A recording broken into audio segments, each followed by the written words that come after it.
ایک سخی کا قصہ سنو، غریب کیسے سخی بنے۔ ایک صحابی رات کو اٹھے، یا اللہ تیرا نبی کہہ رہا ہے مال خرچ کروں تو میرے پلے تک ککھ بھی کوئی نہیں، میں کی خرچ کرا۔ اچھا یا اللہ جن جن لوگوں نے میری بےزتی کی، جن جن لوگوں نے میری بےزتی کی، میں نے سب کو معاف کیا، یہ میرا صدقہ قبول فرما۔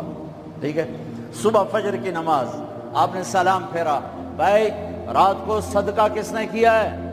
سارے چپ، سب چپ، کسی بھی نہیں کیتا۔ آپ نے کہا بھائی رات کو اپنی عزت کا صدقہ کس نے کیا ہے؟ پھر وہ کھڑے، یا رسول اللہ مجھے خیال آیا پیسہ تو پلے ہے کوئی نہیں، چلو اپنی عزت کا صدقہ کرا، جائے میری بےزتی کی تھی میں معاف کیتا۔